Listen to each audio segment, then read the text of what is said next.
Olá pessoal, então estamos começando aqui mais um episódio do nosso Jornadas Literárias. Hoje conversando sobre a viagem de Chihiro, já a segunda parte. Nós paramos da última vez quando conversávamos sobre a contratação da Chihiro, vamos dizer assim, nesse banho para os espíritos, dos mais diversas vertentes, dos mais diversos lugares.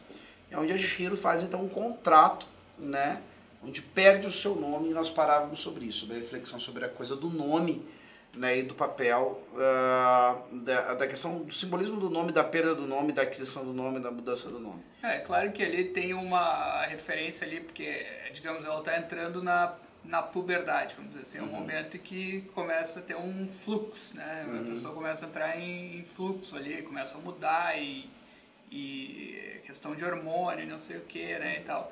Então, dá a entender também ali que ela tá perdendo o nome, ela está esquecendo o nome, é como se ela estivesse perdendo uma essência, né? Sim.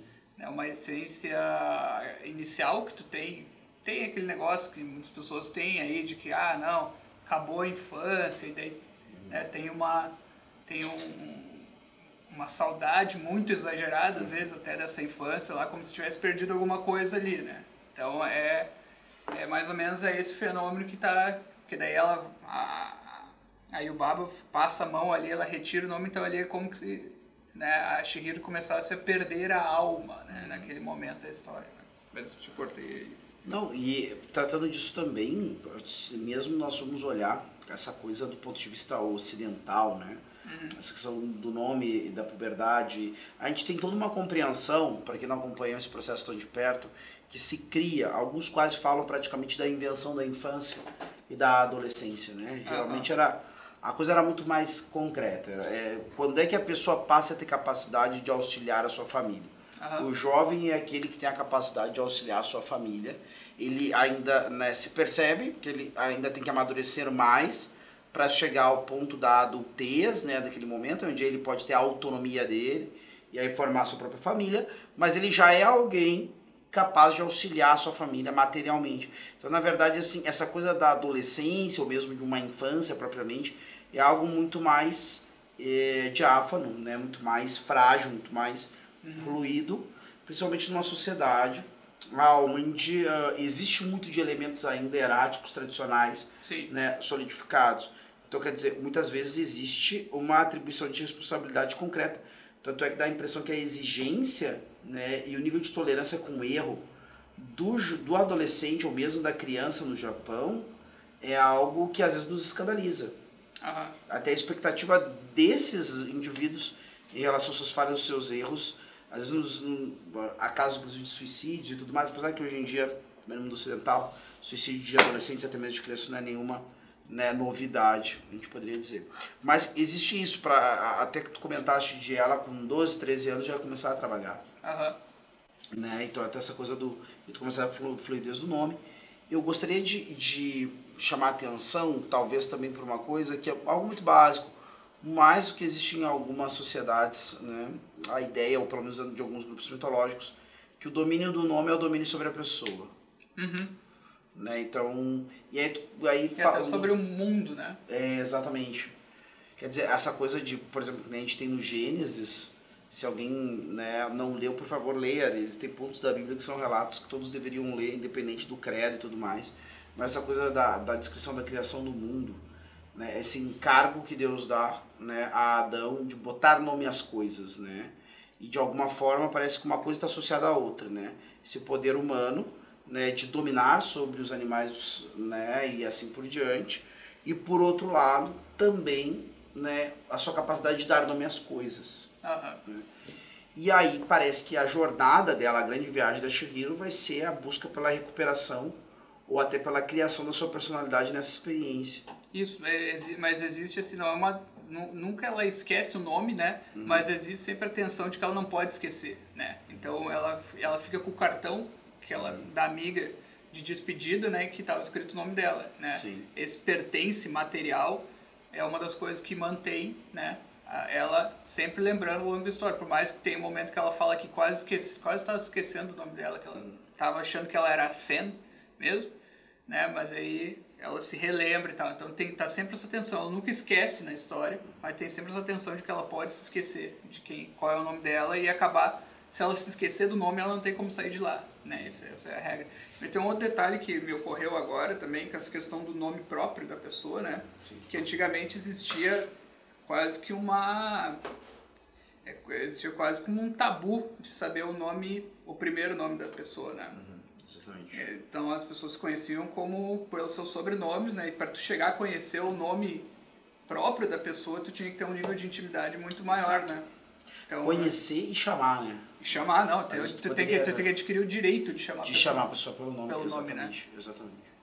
Até é curioso, né? Um hábito que se tinha na Grã-Bretanha até o começo do século XX era que você, se era empregado geralmente de uma pessoa da aristocracia, você era chamado pelo nome daquele que é o seu empregador.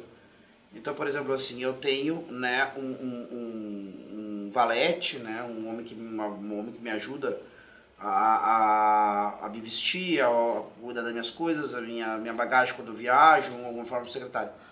As pessoas se dirigem a ele não pelo nome dele, mas por Sr. Niemeyer, né? Que é o meu nome, mas que para todos os outros vai ser o nome dele. Porque, na verdade, a existência dele naquele lugar só tem sentido por minha causa. Né? Como criado que ele é. Então, também essa questão do nome determinar os papéis nos locais onde as pessoas estão. Né? Existe até uma tradição que eu acho que existe até hoje em dia, não sei se é meio irônica hoje em dia, provavelmente é, de que quando a mulher se casa com um nome, ela se transforma em Miss e o nome do cara, assim, digamos, o nome do cara seja John, ela seja John Wayne, é o nome do cara, vamos dizer. Então ela acaba virando a Miss John Wayne.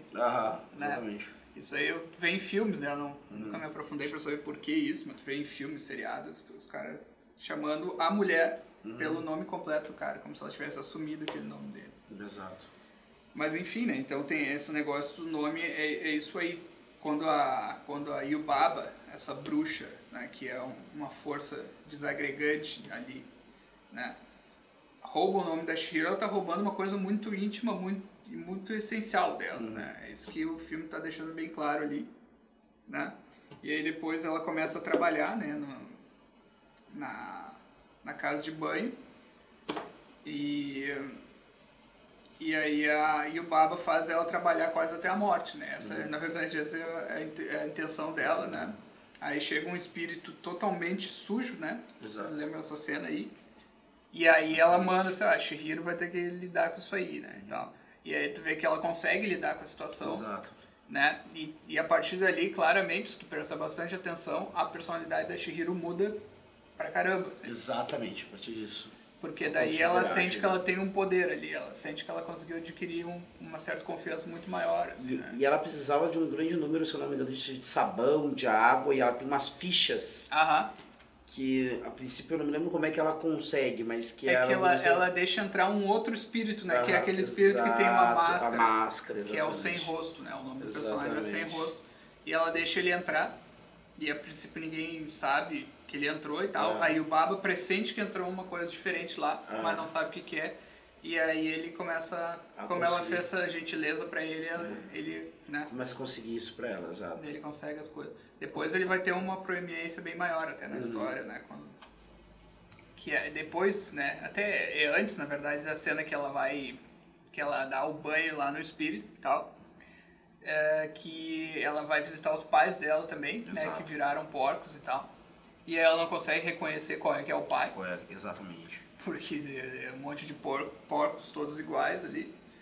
E aí que ela recebe do Haku, né? A gente não falou muito desse personagem ainda, mas que é o gurizão lá e tal.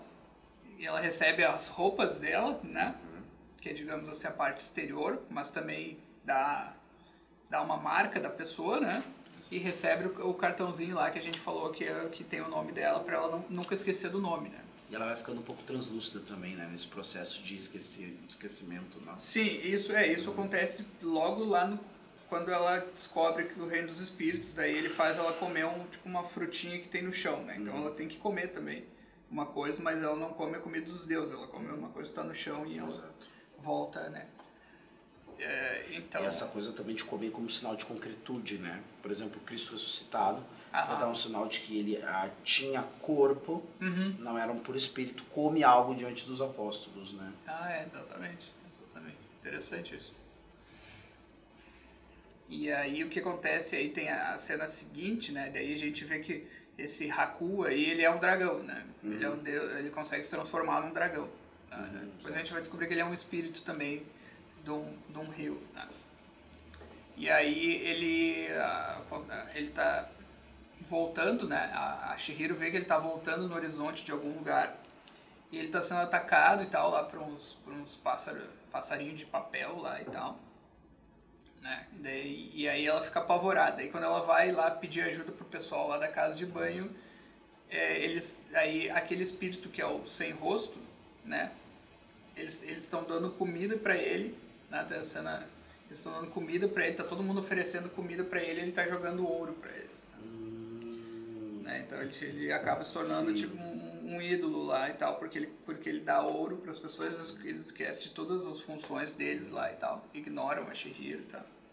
Aí que tu vê que ela já mudou que ela já amadureceu e muito, que daí ela vai sozinha, né? Porque ela quer salvar o guri lá, o rapaz, e ela vai atrás, ela tem que, né, escalar, praticamente passar por cima de um cano lá, que, né, ela tinha medo até de descer a escada no começo da história, e ela passa correndo lá e tal, porque ela tem coragem e tudo mais, né. Aí o que acontece é que ela descobre que a Yubaba tem uma irmã, né, e aí o Haku esse tinha roubado um selo dela lá, o selo de bruxa dela e tal. E aí ele tá ferido e não sei o que e tal, coisa. Existe uma maldição nele também, né? Alguma coisa que ela leva ele a cuspir, a jogar fora. Isso. Algo do tipo assim. Exatamente. Né? Daí como ele roubou esse selo aí da bruxa, ele pegou essa maldição, né? E a Chihiro acaba ajudando ele a cuspir fora, porque quando ela salvou aquele espírito que estava sujo, né? O espírito imundo aquele, ele deu tipo uma bolinha, tipo um fruto para ela ali. Exato. Né? Nunca é explicado exatamente o que é aquele fruto, tá? E ela vai dando fruto para um e para outro ali, né? Daí quando ela dá pro Haku transformado em dragão, ele gosta da coisa. Depois ela vai dar um outro pedaço pro próprio espírito sem rosto, né? Porque daí ele começa a ficar descontrolado, né? A partir de um determinado momento ele se torna um monstro também, né? Que a tudo engole, né? Que a tudo engole, menos a Chihiro, porque ela não aceita o dinheiro, né? O ouro que ele oferece sem nenhum motivo, né? Eu não mereço isso, né? Que é um simbolismo muito forte com relação à coisa mesmo, né? Da ganância como um espírito que a princípio parece que as coisas materiais te dão algo, né? Quer dizer, ter as coisas materiais te dão algo, mas depois acabam roubando de ti, quase que nesse tema geral da história, a tua própria essência. A tua essência vai se desgastando. Vou pegar um Fernando Pessoa aí com o seu... Os deuses vendem quando dão, troca-se glória por desgraça. Ai dos felizes, porque são só o que passa. Baste a que lhe baste, o bastante lhe bastar. A vida é ampla, a alma é vasta, ter é tardar, é mais ou menos por aí. Claro que eu devo ter errado alguma parte do verso, mas essa coisa que, na verdade, os deuses vendem quando dão. Exatamente. Né? E enlouquecem aquele que eles querem perder, né? Então, exato. E aí, exatamente, e aí o espírito começa a engolir, né? Os caras que estão fazendo oferenda para ele de comida, né? Em troca de ouro. Ele começa a engolir todo mundo lá, e quem tem que salvar a situação é a própria Chihiro. Né? Daí ela dá aquele fruto lá estranho que não é explicado o que é. E aí, bom, né? Tem bastante coisa aí. O que acontece é que ela vai devolver pra bruxa, que é a irmã da Yubaba, né? A Zeniba é o nome da personagem. Ela vai, faz uma viagem até a casa dela, que é, né? A Yubaba tem a casa de banho e a irmã dela tem uma choupana, né? Perdida no meio do mar lá. Então a Chihiro pega um trem, né? Faz aquela viagem de trem que aparece muitas vezes né? Quem procura aquela coisa do trailer e tal. Aquela coisa idílica do trem com um trilho no meio do mar, né? Que até tem uma hora que o mar começa a vir por cima do... Aí tu vê uma coisa que a gente pode até pegar um aspecto técnico, né? Que é muito bonito, né? Até pode ser que as pessoas não achem tantos personagens tão bem desenhados, eles até são um pouco mais simplórios, mas o cenário, né? Como desenhado pelo estúdio Ghibli são fenomenais, assim, é uma coisa que, pra mim, passa muito além do que tu vê aqui no Ocidente, assim, pelo menos hoje em dia, assim, em questão de desenhos de cenário e tal. E outra coisa que é um ponto muito alto, na minha opinião, muito alto mesmo, é a trilha sonora. Né? A trilha sonora, exatamente. Pra mim, aquilo ali rouba a cena, assim, não tem uma música ruim naquela trilha sonora ali. Tá? O tema principal, pra mim, é maravilhoso. Tá? E aí, então, né, indo pro final aí da história, eles vão lá, devolvem Aí o espírito sem rosto já tá seguindo a Chihiro, né? Como se ela tivesse domado aquele espírito de ganância, né? Exato. No lugar dos outros que estavam cedendo a ele. E aí eles vão lá, devolvem lá o tal do selo da Zeniba e tal, né? Tudo fica bem, a Zeniba fica com o espírito sem rosto e tal, e eles voltam, né? Aí o Haku aparece, ele meio que é perdoado lá pela Zeniba e tal. E aí eles vão embora, e aí tem a cena que ela vai embora, né, montada no dragão, né? Sim, no Haku. No Haku. E aí ele se lembra do nome dele naquele momento, porque tinha acontecido um incidente na infância da Chihiro, né, que ela tinha caído dentro do rio, do qual ele é o espírito, né? Daí ele se lembra do nome dele naquele momento, é libertado da Yubaba também, né? Também ele, etc. Daí no final ela volta, né, pra casa de banho, e aí tem a prova final, né, que é pra salvar os pais dela e tal. Aí a Yubaba faz como se fosse uma tentação ali e tal pra ela, que ela coloca ali dois porcos ali, e ela tem que descobrir qual que é o pai, qual que são os pais dela, né, ou põe 4 porcos, não me lembro agora, 2 casais de porcos. E aí a Chihiro chega já toda cheia de confiança, assim, ela nem titubeia nem nada, ela diz que nenhum daqueles é o pai dela e tal, né? A solução dela pro enigma é esse. Como se dizendo, não, seus pais não são, meio que redimindo a família, né? Então eles não são esses porcos aí. Então. E aí ela consegue se libertar e, né, vai embora. E no final ainda ela tem aquela precaução que ela recebe, né? Acho que do Haku, a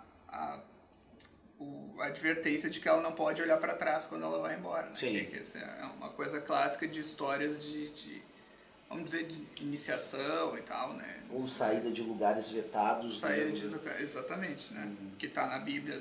Exato. Para quem não conhece, Sodoma e Gomorra, a cidade destruída, né?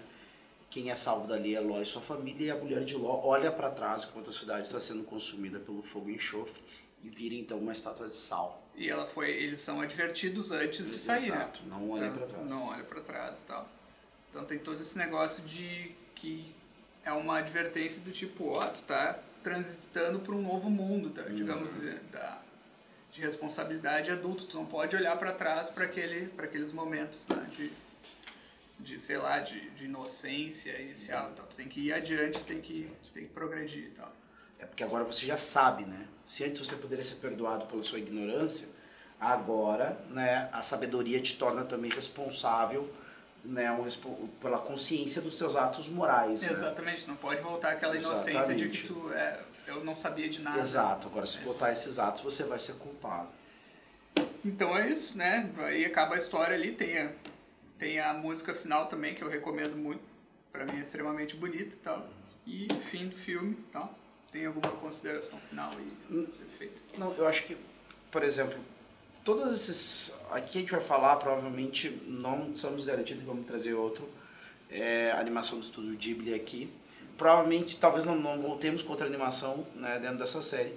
Mas falar que todas as animações do estúdio Ghibli tem algumas coisas relacionadas, né, é quase, não sei se dá pra falar, um Ghibli-verso não é isso, né? Não. Mas tem uma relação de temas, né, muito recorrentes. Se a gente pegar a coisa do Ponyo também, que trata da coisa, dessa realidade do mundo das águas e assim por diante, temos a coisa dos espíritos, temos as coisas desse tratamento do mar, né, de alguma forma, se eu não me engano, se eu entendi direito o desenho, né, o pai da Ponyo, ele é um amante, um estudioso do mar que decide abandonar a terra e casar-se com a deusa do mar, né?